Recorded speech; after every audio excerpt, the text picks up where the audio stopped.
To kind of take a good look back at not only this year, but where the organization has come from, we first need to introduce this next gentleman here. He was the guy that really put this all together, and if you haven't heard his story, maybe you've had your head in the clouds even more than Bill himself flying around, because how the organization came to be really is almost miraculous itself, with just a dream in a cockpit from a gentleman that was from North Dakota that wanted to come back and help. But I want to introduce Mr. Bill Gross, president and founder of Farm Rescue, to kind of recap a little bit from this last year. Ladies and gentlemen. Good evening, everyone, and it's just wonderful to see everyone here tonight. I know it's many of you come from long distances, as far away from Iowa and South Dakota and Minnesota and all over, so I know it takes a lot of time, and we very much value everyone being here tonight. And this banquet is really a celebration, a giving of thanks for the sponsors, the volunteers that have given so much of themselves to help all these farm families. And you know, I think of Farm Rescue as really an avenue of goodness. It is an avenue that was created to help farm families in our region, and we have now nearly 1,000 volunteers that come from all over the United States. God bless them, and we're so thankful for that. And we're thankful also to the farm families themselves that ask for assistance. I know it's not an easy thing at times. We think we can do it ourselves, but unfortunate, unpredicted things happen to all of us.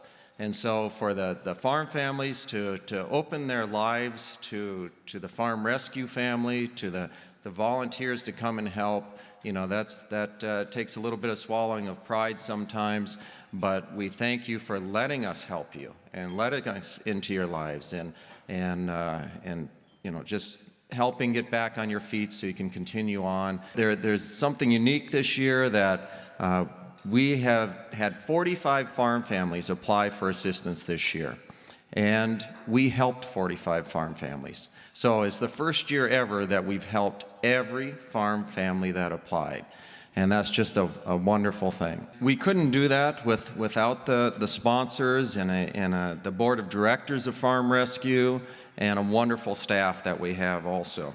But prior to introducing them, I'd like to give some acknowledgement to our banquet sponsors that help make this possible. So the banquet sponsors for tonight that, you know, pitched in to help with the food and the facilities and such is RDO Equipment Company, Diversified Crop Insurance Services, Mustang Seed, and Geronimo Energy. And so we want to thank those sponsors for making this banquet possible. We have you know, something very exciting to share with you tonight, and this came to me, well, this gentleman came to me here now already, it was over a year ago, but he also had an idea, much like I did. And it's ironic that we grew up 4 miles apart, you know, 4 miles apart, both on a farm, but we never knew each other in 40-some years, and until about a year ago. And so this, I can hardly find enough words for this gentleman, this gracious, you know, heart of gold person that just has a real sincere heart for helping others, for helping farm families. And he's a farmer himself, of course. Like I said, we grew up with 4 miles apart from each other. And he came to me with this plan that said, hey, we could do something here to make a big difference to help farm families and help the organization, and really also take it to the next level here, to a much higher level, and to not only get the word out locally, as Sean was talking here, to get the word out about Farm Rescue nationwide, worldwide. So now he kind of had my attention here, like, you know, what are you talking about? And he says, well, you know, I basically have this talent that I didn't realize I had, and it's really taken off, and people have just say you're good at what you do, and he maybe didn't realize just how good he really was or is. And so he started going and doing things with people here. I'm gonna get to it in just a minute. But he started going and doing things with people, and people spurred him on, and one thing led to the other, and he's becoming very, very successful and well known throughout his career, what he is starting to pursue. Now, he still farms, but he does this on the side here. His name is Joe Schmidt, and he's a musical artist and just a fabulous voice. And some of his CDs are in the back of the room there. He has many songs, many albums, and they're all fabulous. It isn't like there's one good song on there or two good songs. They're all good songs. And Joe, not only have we done the music that he has done for Farm Rescue, there is one song that he has dedicated to Farm Rescue. And that song, appropriately, and is one of his most cherished songs. He didn't give us, a song that was okay. He gave us a song that was his most cherished top song, and to help Farm Rescue. So that tells you something also about this gentleman. And so not only is there the song, nowadays, of course, you need a video to go along with that. Let's go ahead and roll this video, and it's about the families, how they make their living, the farm families. It's throughout our region and everyone in America, and it really hits home what we're all about and what we're all here for.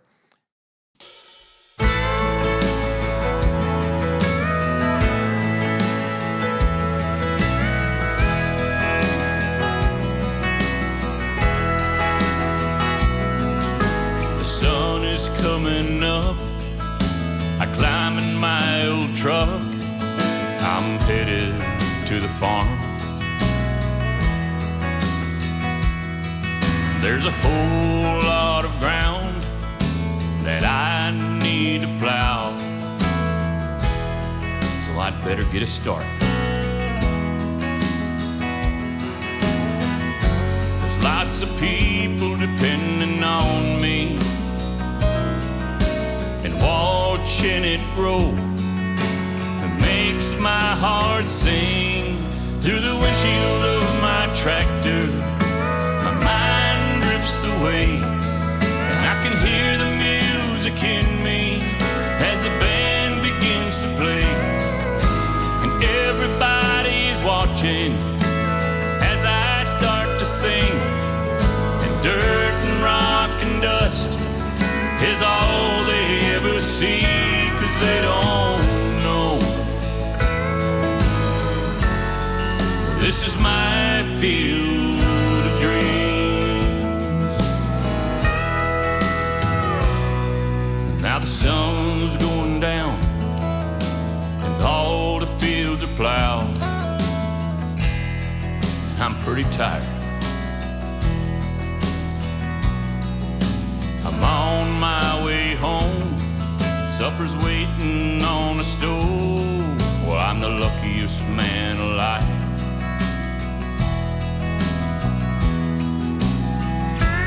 Got my family waiting on me, with a house full of love, no place I'd rather be. Through the windshield of my tractor, my mind drifts away, and I can hear the music in me as the band begins to play. And everybody's watching as I start to sing. And dirt and rock and dust is all they ever see, 'cause they don't know this is my field of dreams. Now it don't matter if I ever leave this farm, 'cause all the seeds I've sown, they grow right here in my heart. Through the windshield of my tractor, my mind drifts away, and I can hear the music in me as the band begins to play, and everybody's watching as I start to sing. And dirt and rock and dust is all they ever see, 'cause they don't know, yeah, they don't know, this is my field of dreams.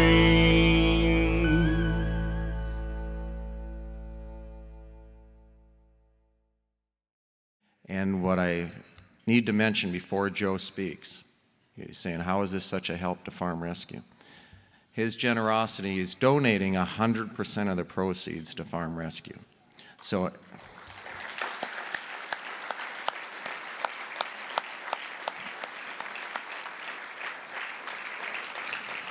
every song that is downloaded in the future, everyone that buys that, that's all for Farm Rescue to use to help farm families. And we're going to really try to ramp this up and across the entire United States. And our goal is to have 1 million downloads. With that, I'll turn it over to Joe. Thank you, Joe. Thank you, Bill. Thank you. Thanks. Thank you, Bill. And thank you, Sean. Sean basically did that video and all that work and spent hours and hours, put a lot of time in. He did a great job. We just got to see it a few days ago and can't believe it. It turned out really well. I didn't know I was going to be the speaker tonight. Bill just said we're going to show the video, and later on he'd asked me to talk a little bit about my journey in music. And it's fitting.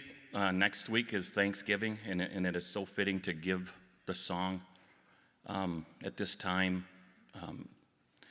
It just all works out pretty good. Thanks to God. Truly, I owe it to him and my other big fan, my wife, Sherry. She helped me get the courage to go to Nashville 3 years ago. And I was going to put a little album together for her and my 4 children. And didn't know if I had the courage to go down there and do that. I've been wanting to sing my whole life. I've been afraid to, so I keep it in the tractor. 17 years since I met Sherry. She's told me we got to go, and I said, honey, we can't go. I said, if you think I sound good, sing to me. And she sang to me, and I thought, nope, you're off pitch, so that doesn't.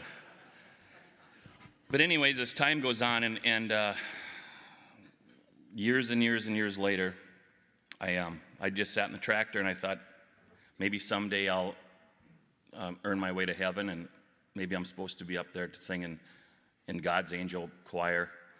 And so some things happened after that, and I'm okay with anything. You know, I know God's with me through anything, and so it was 3 years ago that Sherry and I visit the Wee Fest in Detroit Lakes, Minnesota.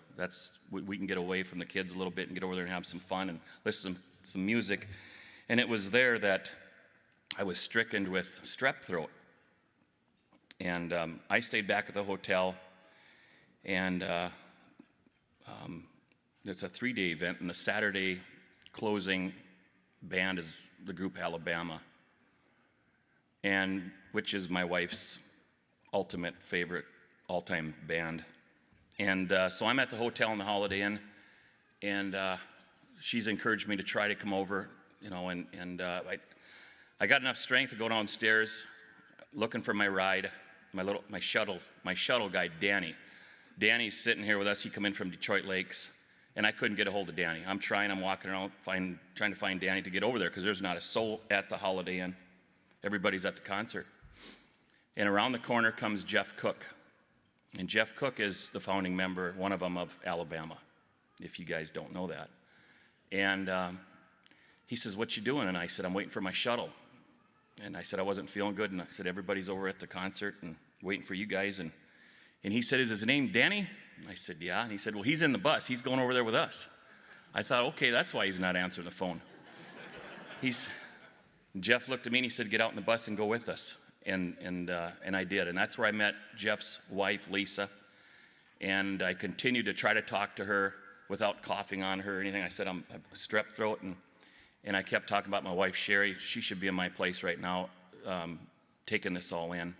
And by the time we got over there, Lisa hollered up to Jeff, and she said, Jeff, she said, I think I like this guy. He talks about his wife all the way over. And so we got to know Jeff and Lisa after that concert, and we were invited to come to their home in Guntersville, Alabama, that same month, the end of August, for Jeff's birthday. And it was there that I met another fella that wrote this song. His name's Bobby Cyrus. He's Billy Ray's cousin. And as we sat and visited and having a good time, I asked Billy Bobby, if he could put an album together for me. I said, I've really been wanting to do something for my wife and my kids. I want to, in the farming community, we leave money, cattle, land. I said, I want to be different. And I said, I know my kids and her won't mind my voice. I said, I'm not a fan of it. And I said, I'd just really love for you to put together something for me in Nashville and have an experience of a lifetime. And he said he would. And so that February, we flew out and down into Nashville. And I had 10 cover songs put together that I was going to sing. And I love a lot of George Strait music and some Garth Brooks. And I had quite a few nice songs put together for the family. And I got a phone call. And a gentleman from Nashville by the name of Mylan Bogdan, who I'd never met, never heard of, was interested in doing my project for me when I got there. And I says, well, who's this Mylan Bogdan? And they says, well, he's done 400 artists, 22 Grammys, and he's done George Strait, Reba, Vince, all them people. And he loves your story because you're just coming down there to do an album for your kids and your wife and go home, and he wants to meet you. He said, everybody else goes down there for fortune and fame, and he just wants to meet you. Well, I was ready to get off that plane and go back home. I said, I'm going to sing George Strait to the guy that did George Strait. I said, we got to talk about this. But with the encouragement from my wife, we ended up meeting Mylan. And I'll never forget the first time in the studio that we met the musicians. And Mylan stood about this high, he's in his early 70s, and put his arm around me, and he said, everything will be all right. I was trembling, and he took me in the room and got the headphones set up, and I looked at him, and I said, do I have to look out that window at you when I sing? I said, Mylan, I've never performed in my life. I said, I've said no to funerals and weddings my whole life, and I'd like to turn around the other way. And he said, son, you can do whatever you want. And so I did, and I got into my second song, and everybody quit playing, and I turned around and looked out the window, and my wife was crying, and I thought, they're sending us home. They don't like this. And little Mylan, he come in there, and he put his arm around me, and he said, I've been waiting for you for 25 years, and we've got to be really good friends. He was the encouragement that I needed. We got to be very, very close. We just lost Mylan in April, and he wanted so much for me, and he engineered this song. He mastered it. He was an icon, and we went to his funeral. It was a 2-day funeral, and we flew in, and there was one CD by his casket, and it was mine. So that I truly loved him. He loved me, and I know he's looking down, and he's made all this happen. But that's where everything started, and it was just surreal. It was wow. I went down for the family CD. Now we're onto these other songs, and we got these musicians, we got these writers. What's going on here? And I would meet people, and they said, you got one good manager, and I said, yes, I do. They said, well, what's he got in store for you next? I said, he'll tell me. And pretty soon they say, okay, we get it. You don't have nobody. I said, no, God's doing all this from the start, and there's a reason why I'm supposed to be here. And I don't have a clue where I'm at tomorrow. We don't know this business. We're learning it as we go. but I know where we go, he's leading us, and that's all that I can say about all this. And so we've gotten these songs, and this one in particular was written for me. It was inspired by me, My Field of Dreams, and Bobby Cyrus wrote it in about 2 hours in December of 2013. And after months of asking and begging him to write, Bobby used to write with Tom T. Hall and several others. He's a gifted writer, and he had been up to North Dakota several times. We got to be friends, and he said, I got a song put together, and he was wiping tears from his eyes, and I thought, wow, this must be pretty good. So he brought it over to Sherry and I and handed it over to us, and he said, this is your song, and from that, I thought there's a better place for this song, and it's for Farm Rescue. I was brought up in Medina. My dad, Arlen Schmidt, and my wife, Cerie. Those 4 siblings in the family, and we were taught to always give. And my dad always said, it's not what you want. It's if you need it and want it, it's 2 different things, and help your neighbor. And I was in the combining and thinking about all this. And Bill, you come to my mind, and I got to call him. Probably won't answer my call. He doesn't know me from Adam, even though he lived 4 miles away from me growing up. And he answered the phone, and I told him, I said, Bill, I told him who I was. I knew Bill's father. I used to truck cattle out for him when I was younger and into the sale barns. And I said, I've got this song. I said, I'm a nobody. I said, but I want to donate whatever it makes, and it might sell one copy. I don't know, it might be 25 cents, but I want to give it to Farm Rescue. And I told him to have a nice day, and I got the phone about a foot away from my ear, and I could hear him hollering. He says, wait a minute. And I said, what? I don't know if you remember this, Bill, but I do. And he said, what can we do for you if you're going to do this? And I said, nothing. I'm fine. And so we began talking, and it was a year ago at this banquet that I met you, Bill. He brought us down, and we shared the song with the board. And then I pulled it off my album. I said, we're going to make it special for you guys. And I said, I want to do a video. And he said, what kind of video you want to do? And I said, well, first of all, I want to be riding on the machine. I said, Luke Bryan and Blake Shelton never done that. and even though it's green, I grew up red. I met Todd already from RDO. I've gotten a lot of heck over this, but it's never mattered to me. It was fun doing the video. There's more people in Nashville, Tennessee that I've been sharing this with, and there's some great folks down there that are gonna try to help push this out to radio. I just couldn't believe the people, what they're gonna be doing for you guys, Bill, and I'm just happy to be a part of this. This is Sherry. She comes from Mandan. We've been together just about 18 years now, and she is the reason. I mean, you might hear a voice you guys might like, but 90% of all of what I do and what you'll see is coming from her, and the biggest support that a man could ever have. And I'm just grateful for that. That's another God's blessings. And in Nashville, Mylan loved this woman. She would be out front. She was the Reese's Peanut Butter Cup girl that would bring stuff to Mylan and sit there with him and joke and chuckle and laugh, and he loved her. And he told me many times, he said that woman should be in the business because her ear is as good as anybody that I've known. And so Mylan's gone. When we do a song, I got to have Sherry there now. What do you think, honey? And so I'm blessed. I do want to tell a story. My brother and my colleagues are going, no, not a story from Todd. But a couple of years ago, we were out on a mission case out by Laverne, North Dakota. And Bill had called us up and he says, hey, we want to do some video. Can a few of you guys from RDO come out, participate in the videos and things like that? And I said, sure. And I said to a bunch of guys, I said, hey, let's go. Where are we going? We're going to Laverne for Farm Rescue. Jump in the pickup. Do we need our coats? No. It was cold that morning. It had to be about 40 degrees, and they were planting. And we get out there, and Bill says, okay, we're going to do these videos. Well, the smart 2 guys, which wasn't one of me, jumped in the tractor. And so Bill's got 2 of us standing outside the other tractor, and we're doing video. Is Paul here tonight, Bill? Okay, videographer Paul, he was there. And we were doing this video outside the tractor.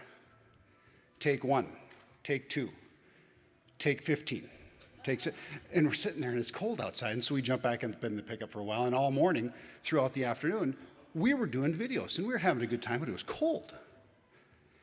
And at the end of the day, it was about 4 o'clock, Bill takes us over to the pickup. He says, I want to thank you guys. You came out here, you helped me get these videos done, and we helped kick off Farm Rescue for that particular season. He says, I got something for you. He goes to the back of the pickup and he opens up the toolbox.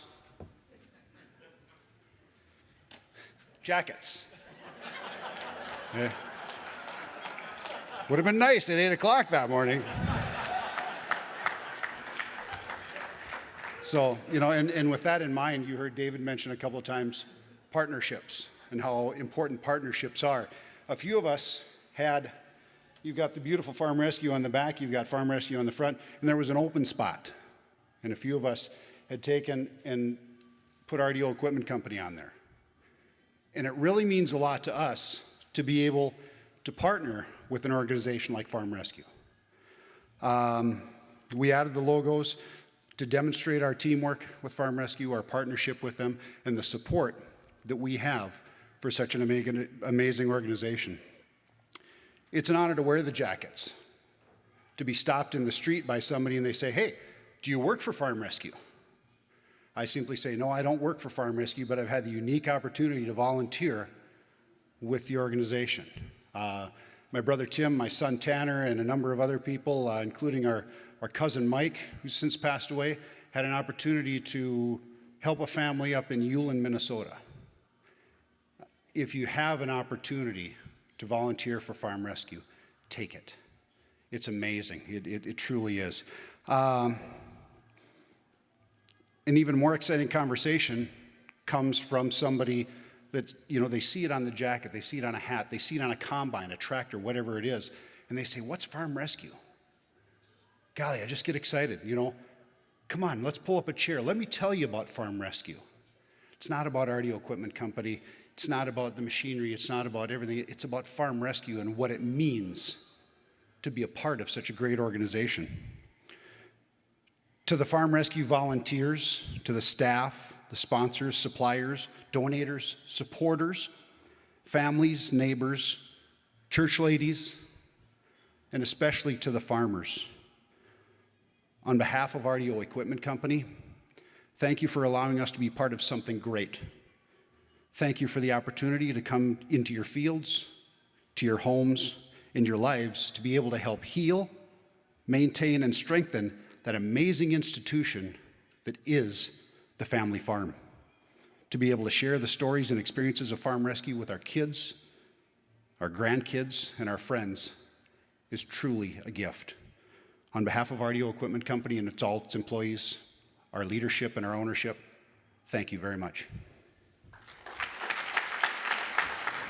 Well, I psyched myself up for this, telling myself I was going to be nervous, and that was okay, and I was right.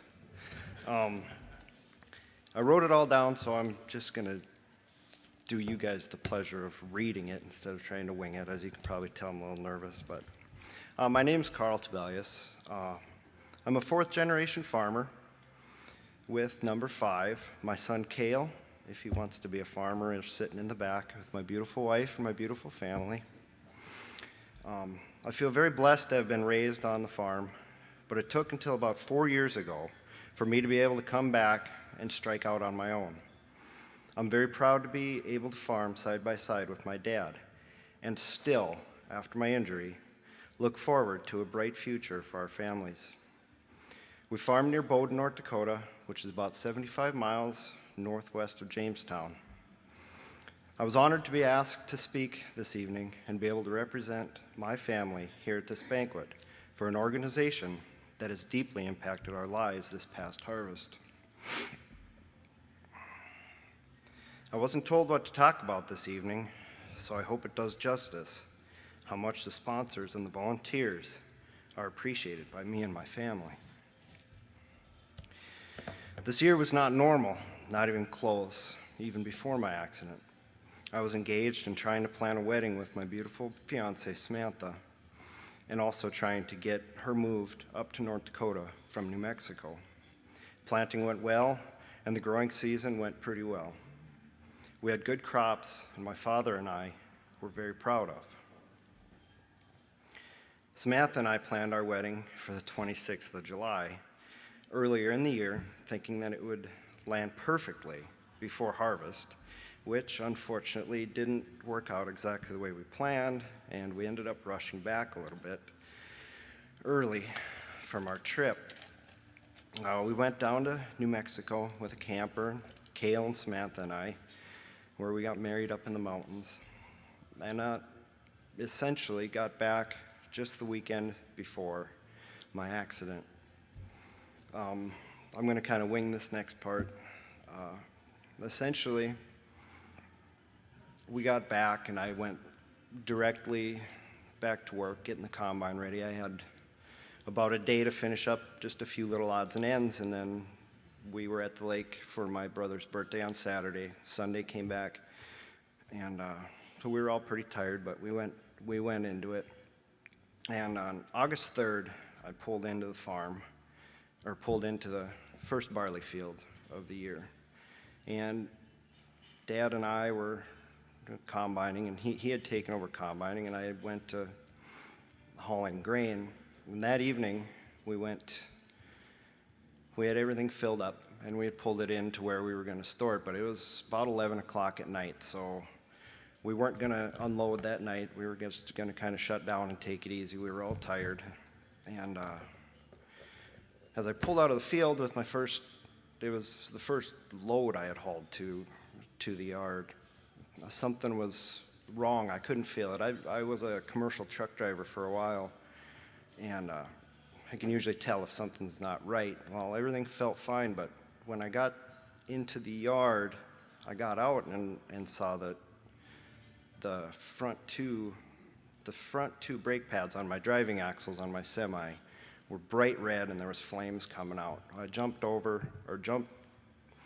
in, grabbed my fire extinguisher, got the flames out, unhooked the trailer real quick to try and make sure that the fire didn't spread. I was in a yard that was close to trees, and just got everything cleared away. Samantha was there to pick me up for the evening, and we were just sitting back. In about a half an hour, I had called my dad and told him, hey, this has gone on. We're going to have to find out what's wrong, and we'll work on it in the morning. I walked over just to check to see everything was okay, so that we could leave it for the night and come back to it rested the next day. And just as I leaned over, because the trailer wasn't hooked up anymore, so I leaned over the tire, and the tire blew up right in my face. Well, I don't remember the sound, but Samantha says it just sounded like a cannon. And the phone, because I was still talking I thought I was talking to my dad, I had hung up, but I still had it, which I thank God that I did, or maybe I would have lost both of my eyes. But as that tire blew up, it sent me flying back. I knew something wasn't right. Samantha came over and asked me if she needed to call 911, but before she even was able to finish her sentence, she had already decided that she was going to call. And there's a lot of details. The rest of the details, they're clear to me. If you want to ask me about it, I have no problem talking about it, but I'm not going to take up the whole time telling my story. Essentially, there was an ambulance, a helicopter, a surgery, and in the end, I was most likely never going to see out of my right eye again. Then, this is jumping a few days ahead after I was just going to be back, and I didn't even have a chance to go over to the farm or see Dad or nothing, but he ended up working on a piece of equipment, and as he was working on it that night, he had a lot of pain, went in, and he ended up going in for an emergency appendectomy. This is a few days later, so now we're kind of both out. And this all happened while Farm Rescue was already there helping me. And this didn't even faze the amazing program. They said they would stick with us for the small grain harvest. And the details of Dad's story, I'll leave for him to tell you. That whenever you guys ask him, he's sitting right back there. But this brings me to the point of the evening. I don't know what farm rescue means to you, but to me and my family, it is a lifesaver, or should I say, a way of life saver.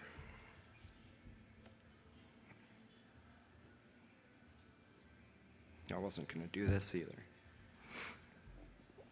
I love farming. I love making things grow. I love being very proud of what I do. And thank you, whoever put these here. Could my farm survived without farm rescue? These are the questions I ask. Could have the neighbors got our work done while I was in a hospital bed? Could I have given my injured body the rest it needed to heal with the stress of having crops standing in the field? I could run every scenario through my head 6,100 times, but I don't need to. Yeah, buddy. Thanks to wonderful sponsors, as well as amazing people who give their time, energy, money, and equipment. There's Farm Rescue. Before I had a chance to think straight, I was already on the Farm Rescue radar. Our crop scout had contacted them, and they met us right at the hospital. They came with wonderful equipment and amazing volunteers who know how to use it. They worked hard, ensured that all the wheat and barley got in. I didn't get the opportunity to see firsthand how it went, but I'm sure it was something amazing to see. I will forever be grateful to the sponsors of this way of life-saving program and to the volunteers who give their time to help another person. Without all of it together, my story would be told a completely different way. In closing, I want to thank the sponsors for funding this program, the volunteers for giving their time and energy, the volunteers of the boat and ambulance for getting there quickly, my parents for directing traffic while I was away, among other things, and my son Cale, my beautiful wife Samantha, for keeping me sane and making sure I could heal when I needed to. As Samantha would always say to me, "Don't worry, Farm Rescue is here." Thank you. I'm not much of a public speaker, but I'm going to tell you my story anyway. At the same time that Mr. Tibelius had his problems, I was having problems. On the 21st of July, I had a heart aortic valve replaced. And at the same time, they said, well, as long as we're opening it up, we're going to check and see if there's any blockages, which there was. I had triple bypass along with the heart valve replacement. And before this happened, my doctor said that we should get it done right away. Well, I said, well, can it wait till after harvest, being the farmer that I am? No, he says, we want to do it right away while you're healthy. Well, I says, how long will I be laid up? He says, 2 months, 8 weeks. He says, you won't be able to drive. You won't be able to do anything but walk. And I walk, and I walk, and I walked. Well, when we got to thinking about it, I told my wife, we got to do it. That's all there is to it. And she says, well, she happened to be working for a bank, her employer, and they were one of the sponsors for Farm Rescue. And they're the ones that approached her about it. And she asked me what I thought, and I says, I won't be able to do anything. So we contacted them, and they graciously agreed to come and help us. You don't know what it's like to see that semi and combine and balers pulling the yard.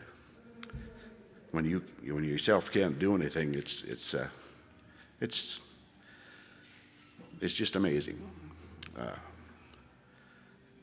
The volunteers, some of them are here tonight, some of them aren't. We had a great rapport with the volunteers. there wouldn't be any one of them that wouldn't stay at our house whenever they wanted to. It's always open to you guys. And I've come to the conclusion that things do work out for the best. For instance, I got a set of hearing aids earlier in the year, and at the same time that I got my hearing aids, my wife quit mumbling, so it all worked out.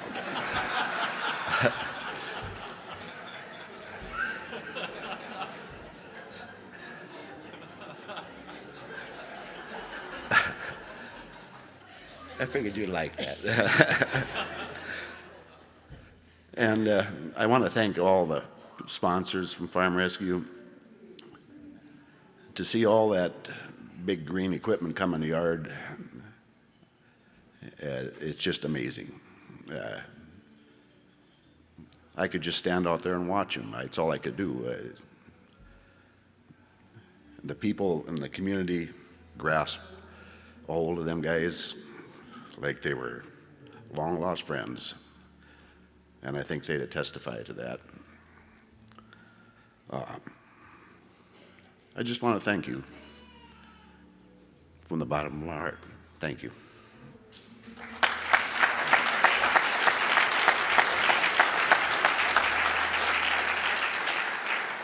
You have no idea what it is to be on this end and say thank you for what you have done for us. We have green equipment at our farm, but it's nothing compared to the green equipment that pulled in and the people that came with it. Ours is shelter belt equipment. Yeah. It's kind of tiny. But it is, without a doubt, the most surreal feeling that you can have when you know that these people have come to help you when you needed it the most. It couldn't be done without equipment. RDO, everybody that gives for it, the volunteers, fabulous. We met friends that we probably will always remember till the day we die. Our son quit his job for a short time and came home and was there. He guided everybody to the fields and took care of it while Ron was sitting in his big chair that I had to buy because the other chair was too little. And everything worked out. But there was a time where I didn't know it was going to. And until I got that call from Carol, I do believe was the one that called me first. But a very short time after I got the first call that said, Carol said we'd been accepted, I got one call that I will always remember, and that was from you, Bill, and said, we're coming, don't worry. And I didn't worry about that so much, but then we had the next step, and I needed to get him through surgery. And that was scary, because he has a lot of heart disease in his family. And he wasn't out of surgery 3 hours, and I had another phone call, and it was from Bill. You have no idea what that meant to get that phone call that knew that there was all kinds of people worried and thinking about us, and it meant the world. So we received the generosity of everyone in this room, and we will pay it forward. Somehow, somewhere, I'm going to be hopefully in a tractor or a baler or a combine. Yeah, right, Robin. I don't think so, but I'll be out there helping somehow. Whether it's baking pies or cooking their bacon buns or whatever, I'll be there helping the next person that's in my community that needs this. Thank you, everyone, immensely.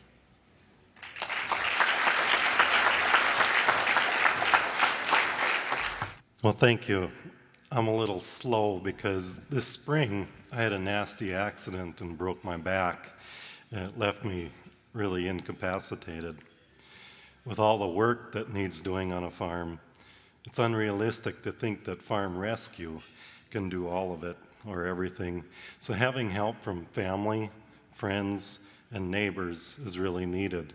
But as Joe alluded to, I want to thank the most important person in my life, my best friend, my partner, my wife, Mary. Thank you.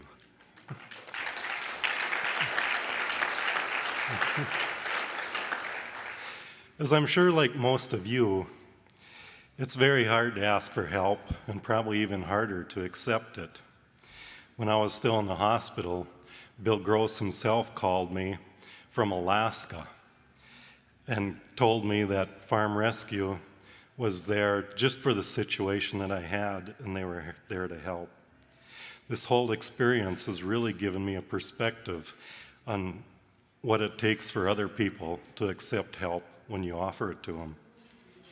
With the experience at Farm Rescue as for helping people, they have the application process very well, down very well, so that it was very painless and also very fast, because seeding the crop in the spring needs to be done very timely.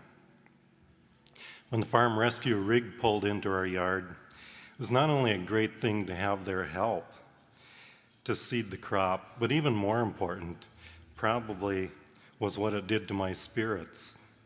For a farmer, it's really hard to not be able to do anything. Having volunteers come that you don't know, that they don't know you, and have them willing to help you in your time of need is fantastic and a great morale boost. Farm Rescue will not help me the rest of my farming career, nor do I need them or want them, but they were there when I needed to get back on my feet and help me out. And I thank you so much for that. So we're so grateful to Bill Gross, to Farm Rescue, the whole organization, to all the sponsors, the volunteers that did their help, for doing everything they did for us. The volunteers that were at our farm had a very strong faith. Now, I know you don't need a strong faith, or for that matter, any faith at all to do good deeds, but I was so impressed by them that I decided that if I ever got the opportunities to help other people, I'm going to do it. I have gotten opportunities. And like other people, helping forward and helping other people, Farm Rescue does not get any credit for it. They don't do it. They don't get the credit for it. They don't hear about it, but God knows. Thank you for all you do.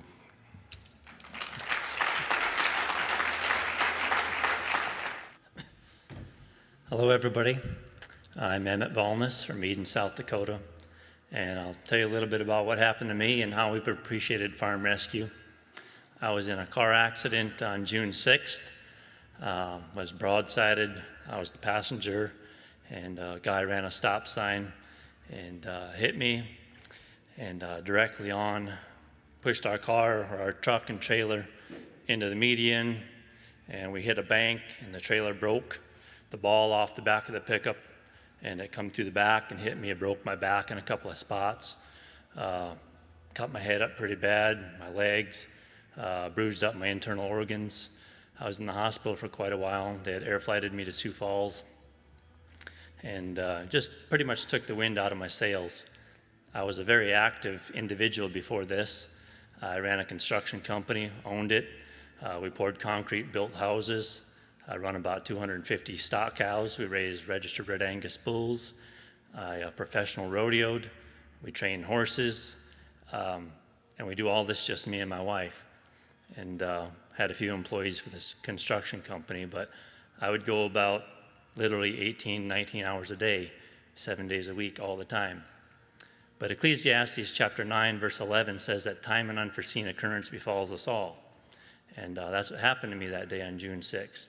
You know, we didn't expect it. You never know these things to happen, but it does. And you just take what comes, and you get through it. We didn't have any contingency plan for something like this. So when I was in the hospital, I was coming in and out and not really coherent with everything. But some friends called and told us about Farm Rescue. Fortunately, we had finished planting the crops 2 days before the accident happened, but we had lots of hay to put up. And so Dakota Bank, who also had one of their customers get hurt down by Webster, who I think is on here, told us about Farm Rescue. And so my wife called and talked to Carol, and she was very helpful because my wife didn't know about a lot of the financial things and different things to fill out the paperwork, and I really wasn't coherent enough to help with all that stuff. But Carol helped her through all of that and made it very easy for her to get it taken care of. They showed up and helped put up the hay. They baled hay for 6 days and put up a little over 850 bales with their machine. And they also put up a bunch with ours too, and it was quite impressive.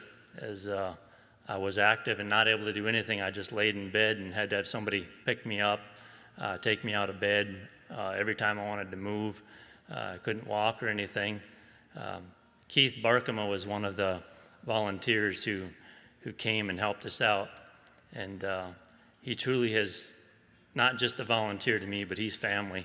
I've talked to all the other ones, but Keith left quite an impression on me, because even when Farm Rescue was done, there was another individual that got hurt in western South Dakota. So when they got done baling at our place, they took the machine over there to help them out. Keith stayed at our place and ran our equipment for a few more days. And it just really meant a lot to me, my family, to have somebody that is willing to do that. And that's what Farm Rescue to me has done.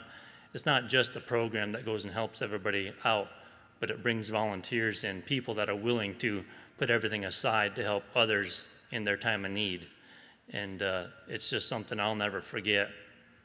The other thing that Farm Rescue did for us is, my accident happened in Minnesota as we were rodeoing, and so it was a long ways away from home, and nobody really knew about the accident because I was first in the hospital in Marshall, Minnesota, and then when they airlifted me to Sioux Falls, no one heard about it. My family came and stayed with me there, and so a lot of the people in our community didn't know. But when Farm Rescue showed up, everybody knew. And it got the whole community together behind us and helped us out. And then they all understood that they started donating fuel to Farm Rescue. The neighbors got together and cut the hay, so all they had to do was bale. I mean, the baler went nonstop every day. I mean, all they had to do was just bale, because the neighbors cut the hay, they raked the hay. And it got more volunteers than what Farm Rescue even realizes, because they all wanted to be a part of a program like this, the same as we do in the future. We want to help out on Farm Rescue to make sure that we are able to give the same that we received. There's more happiness in giving than there is in receiving, and that's what Farm Rescue is to me. So we appreciate from the bottom of our hearts what Bill has done in starting this fine program, and hopefully we're able to, instead of being on the receiving end, be on the giving end from here on out. So thank you very much for everything, the volunteers, and what you and Farm Rescue have done for us. I'm the quiet one in the family, so I'm going to let my wife do all the talking as normal. Well, Greg and I would like to thank Farm Rescue, the volunteers, and all the sponsors for the amazing experience that we had with them. Greg was hurt March 2nd. I was at school. I'm a paraprofessional. And the superintendent at school comes knocking at the door, and she says to me, someone's hurt on your farm. And all I could think about was, who's on my farm that would be hurt? And the first person, of course, was Greg. So I got my coat and everything, and I got ready to go. And thank God for cell phones, because I looked at my cell phone, and he says, I think I broke my leg. And I'm like, oh no. But anyway, he couldn't get a hold of me, so he got a hold of his brother in town, and he said to his brother, I have the John Deere tractor with the loader, and it's hanging up above me, and I fell down, I'd fallen. He slipped on the ice, okay? And I guess instantly his brother thought the loader was on top of him. So anyway, he got out there, and Greg himself got a hold of 911. He called 911, and they got out there, and what happened to Greg was he tore his quadricep tendon above his knee, and so he ended up having surgery. And so he ended up having surgery, and he was going to be laid up for 12 weeks. And one Sunday morning, I went to Mass, and our ag teacher said to me, "Have you heard of Farm Rescue?" And I said, "Well, I've heard of Farm Rescue." He said, "Well, you guys should look into that." So I went home, and Greg and I talked about it, and I kind of left the decision up to him, and we went for it. And it was an awesome experience. The volunteers, the sponsors, Farm Rescue people were great to work with. I can't say enough about it. It was just the best experience we've had, and I'm hoping someday that we can help out with this too. And I have a cute little story about, we have an adopted granddaughter, and her and I were out in the field watching the volunteers out in the field, because she loves to be out there, and she was looking at the truck, and she says, "Hey, Marla, there's Walmart." And she was only 4 years old at that time, and could see Walmart on the truck. So I thought that was really cute. So, I mean, even when you're little, you notice what's going on. And she was really concerned about her papa, too. So I'd really, really like to thank, like again, Farm Rescue and Bill and the volunteers and sponsors for everything they've done. And like I said, I found out in church about Farm Rescue, and God does answer prayers. Thank you. As you can see, I wanted to interrupt and say a few things, but you can't get a word in, so. I guess as far as Farm Rescue, it's one of the things that I'll never forget. It was life-saving. It probably saved our farm. We talked about selling our cows and everything because we didn't know what to do. And if you guys ever have a totem pole, which, you know, the things that are most important in your life, number one's our Lord and Savior, Jesus Christ. Number two is my family. Number three is Farm Rescue. Thank you.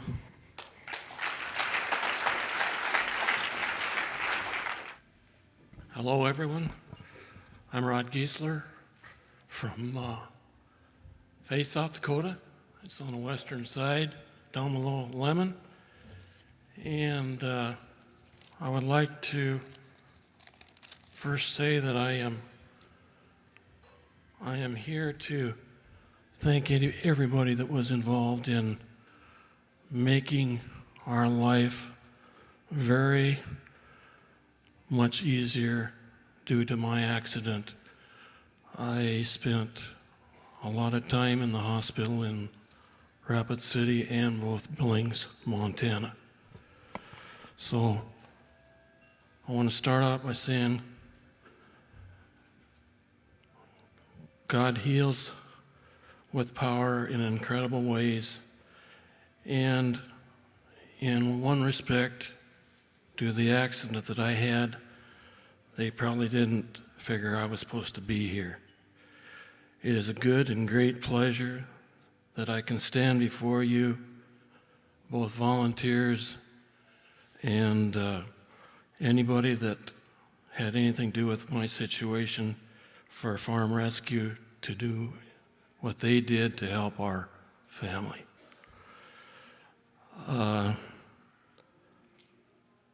I am here to thank one individual that's been up here already tonight, Dan.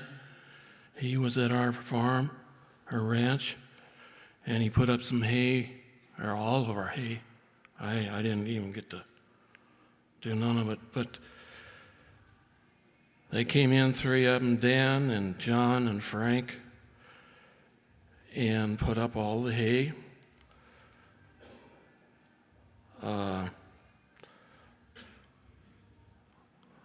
In the midst of being hurt, my tractor was totally demolished from being hit by a semi.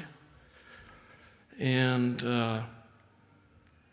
what a great feeling it is to have these folks come in with a tractor and their equipment to put up my hay. In closing, I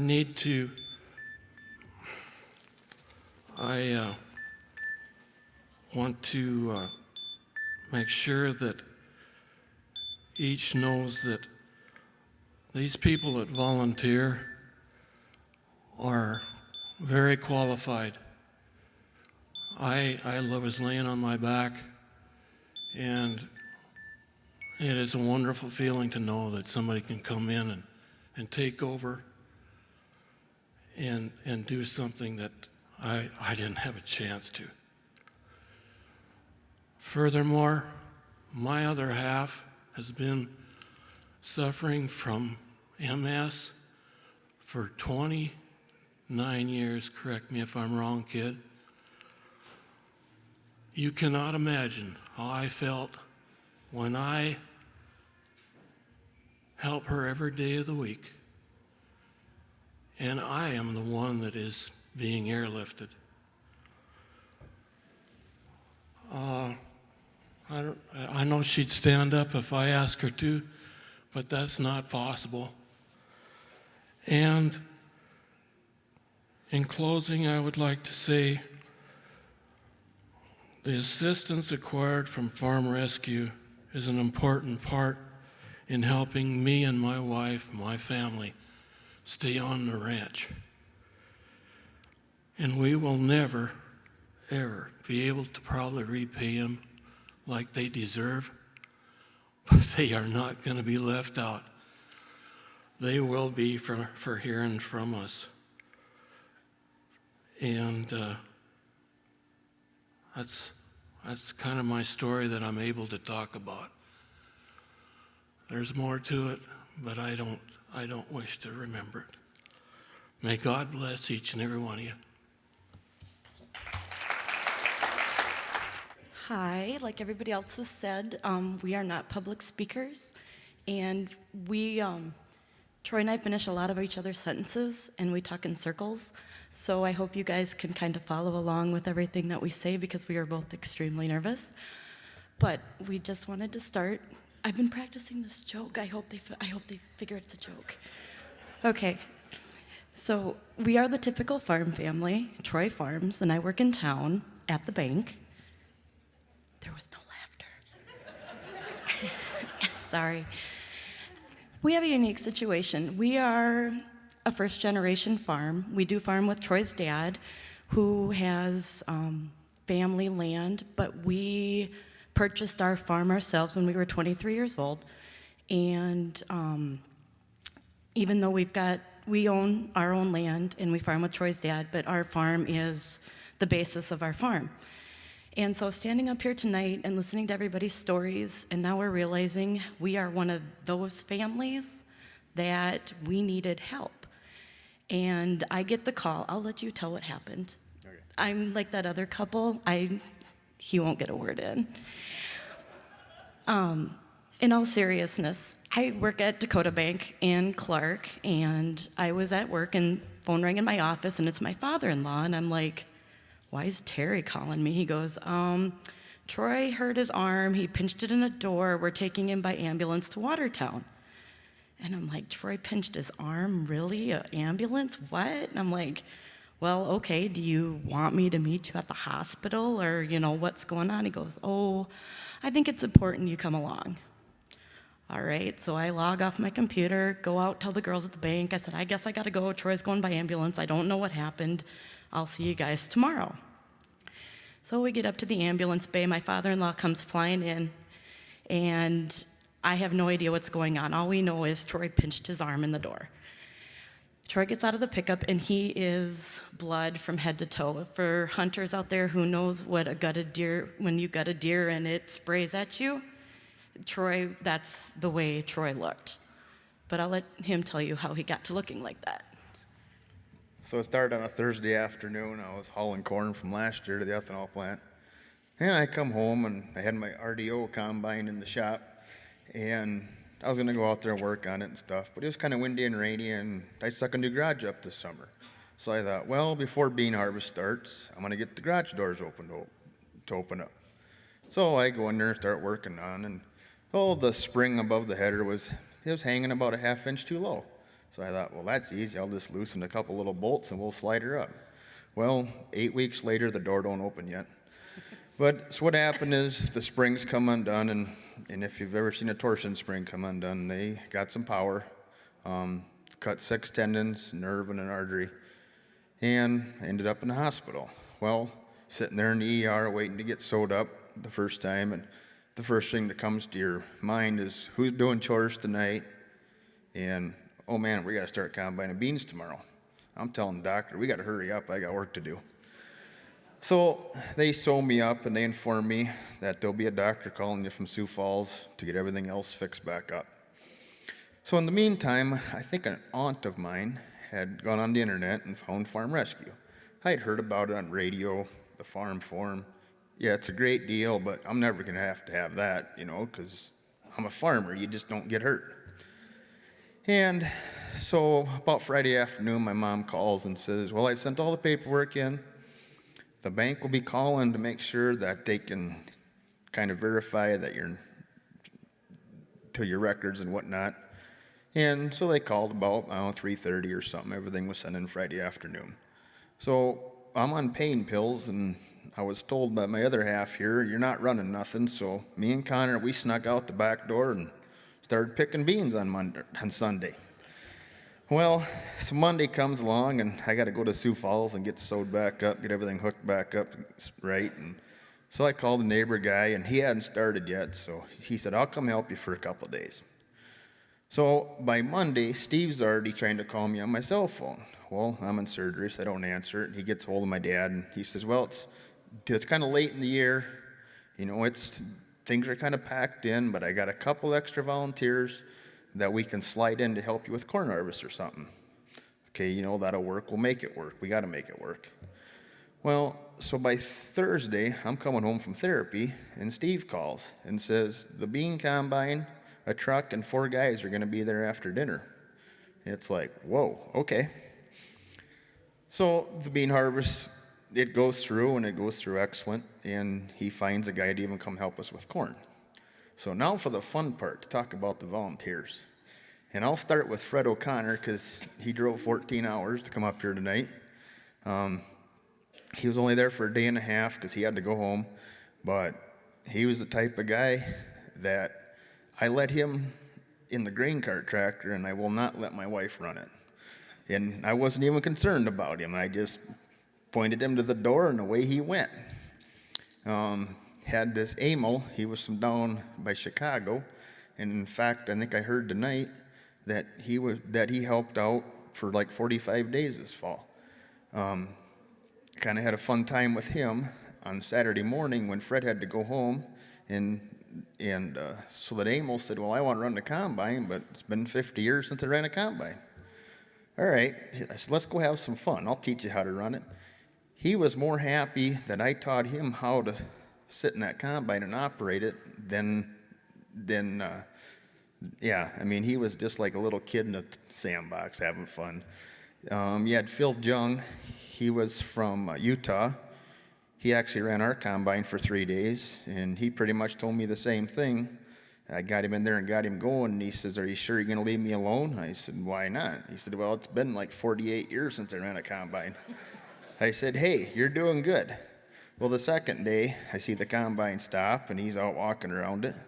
So it was my job to just kind of drive around in the pickup and haul sandwiches. That was my job. So I drive over there to see what was wrong with him, and Phil comes out, and he said, I got a major breakdown. You know, well, you think major breakdown, you think major dollars. And I said, well, what's wrong? My auto steer quit.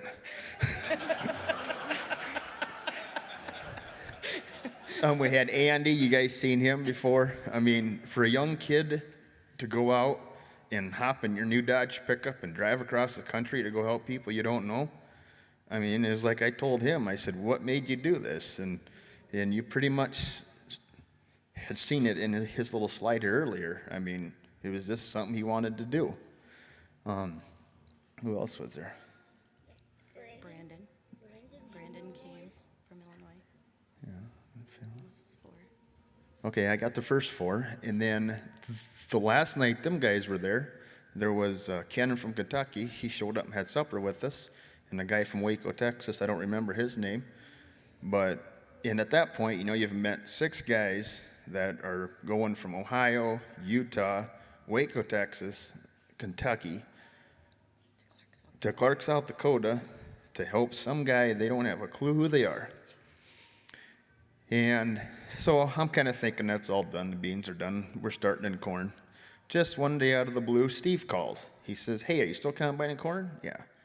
He said, "I got a guy. He's a farmer. He's done farming. He's from Southern Illinois. He wants to come help." Well, this guy, he calls me about 8 o'clock that morning and said, "I'll be there around probably 12:30, 1 o'clock. And I'm like, "Okay." So I say, how to find us and stuff. And he shows up, and he's kind of yawning and stuff, and I get to talking to him, and I'm assuming he drove halfway the night before. And he said, "No," he said, "I packed my bags last night. I was going to leave in the morning." And he said, "I woke up at like 1:30. He said, "I was so excited, I just jumped in the pickup and started driving." So I would like to thank Bill, all the sponsors, Lynn, Steve. You guys were awesome at lining things up and just making things happen. Then I got another thing that if you're thinking about being a sponsor, it's just a little short story. There's an ethanol plant in Watertown, South Dakota, Glacier Lakes Energy. My dad's he's on the board down there. You got a bunch of farmers on the board, a couple old bankers. And their CEO, Jim Sawyer, he brings it up to their attention 3-4 years ago and said, there's Farm Rescue. He said, "I think we should sponsor it because they help our people. But you got a group of farmers that think nothing's ever going to happen to them. And they're kind of up in the air, but they say, yeah, we'll sponsor it." So they sponsor it and this and that, and it's kind of forgot about thing, So that day that when we pulled into the field and seen the pickup, and it had this sign back there on the back fender that had GLE on it.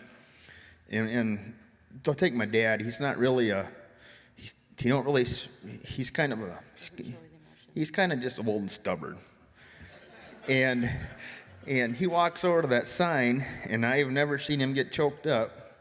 And he had a lump in his throat that he seen that sign that he was part of a sponsorship.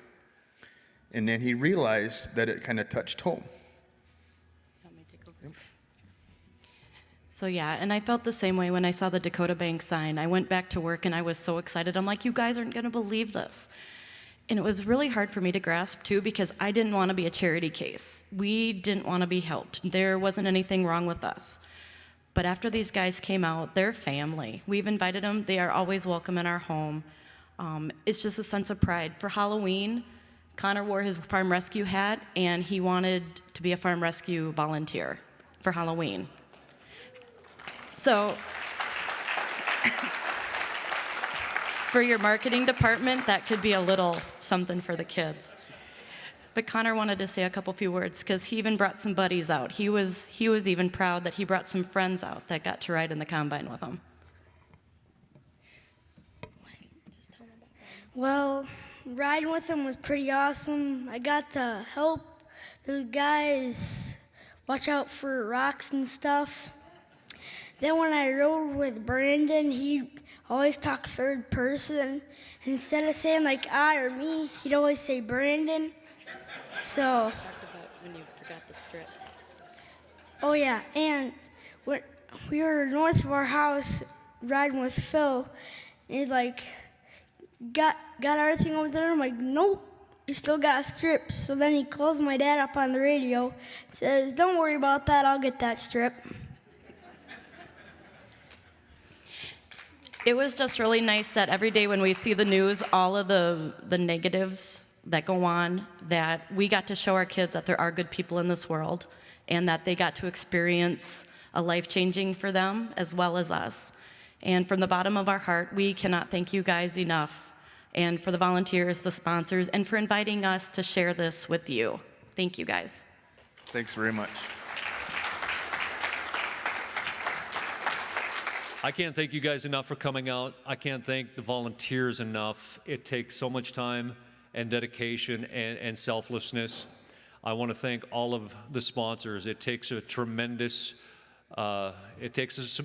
sacrifice even to be a sponsor for the organization in the broad scheme of everything.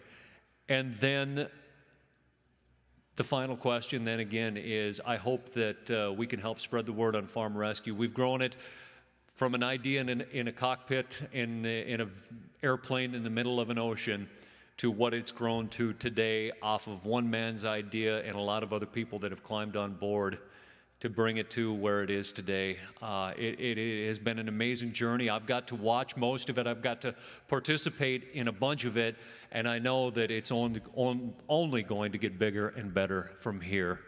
And I hope that we can have each and every one of you as a part of it in some way, if nothing more than a message. Thank you, ladies and gentlemen, and I really, truly hope to see each and everybody again, if nothing else, back here next year. Thank you.